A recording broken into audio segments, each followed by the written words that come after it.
नमस्कार, आप देख रहे हैं न्यूज एक्सप्रेस और मेरा नाम है ऋतिक ठाकुर।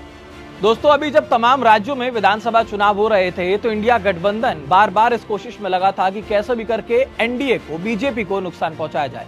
लेकिन तमिलनाडु के जब विधानसभा चुनाव हुए तो उसके नतीजे कहीं ना कहीं बेहद चौंकाने वाले थे।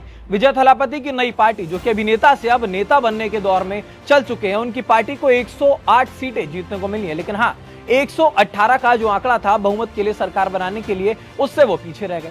अब ऐसे में तमिलनाडु का जो नतीजा आया उसने कहीं ना कहीं इंडिया गठबंधन के लिए एक मुश्किल खड़ी कर दी है।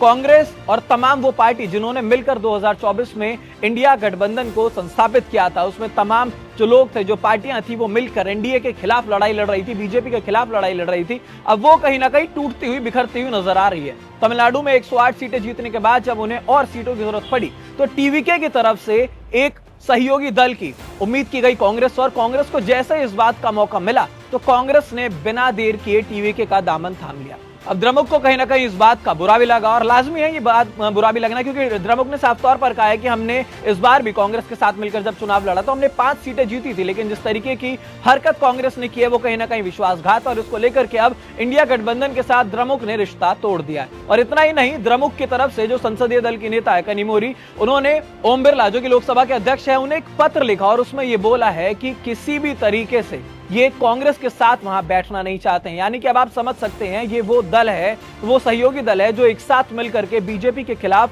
लड़ाई करते थे, जो बीजेपी के खिलाफ चुनाव लड़ते थे, बीजेपी के खिलाफ तमाम बयान देते थे, एक साथ खड़े होते थे। अब उन्हें संसद में उन्हें कांग्रेस के साथ बैठना तक मंजूर नहीं है। बताता है कि इंडिया गठबंधन के अंदर कितना मतभेद है। इंडिया गठबंधन के अंदर तमाम जो सहयोगी दल थे, जो मिलकर के एनडीए के खिलाफ चुनाव लड़ रहे थे, उनके पास साफ तौर पर अब किसी भी एक वो वजह नहीं है जिसकी वजह से वो कांग्रेस के साथ भरोसा कर सके या फिर इंडिया अलायंस को आगे लेके जा सके। इतना नहीं, तमाम वो सहयोगी दल, जैसे अखिलेश यादव की हम बात कर लें, टीएमसी की हम बात कर लें, उनका भी यही कहना है कि कांग्रेस बिल्कुल भी विश्वासजनक पार्टी अब रह नहीं गई है। अखिलेश यादव ने एक ट्वीट किया जिसमें स्टालिन की तस्वीर उन्होंने साझा की और उसमें उन्होंने लिखा है कि हम मुश्किल घड़ी में साथ नहीं छोड़ते हैं। अब ऐसे में बड़ा सवाल ये है, क्योंकि तमिलनाडु के विधानसभा चुनाव के नतीजों ने न सिर्फ तमिलनाडु बल्कि दिल्ली तक चुनावी सरगर्मी तेज कर दी है। 2029 का लोकसभा चुनाव अवसर पर है, विधानसभा चुनाव उत्तर प्रदेश में नजदीक आने वाले हैं, और ऐसे में अब कहीं ना कहीं दोनों ही जो पार्टियां हैं, हम बात करें अगर कांग्रेस की हो, चाहे वो द्रमुक हो, चाहे वो अखिलेश यादव की पार्टी समाजवादी पार्टी हो,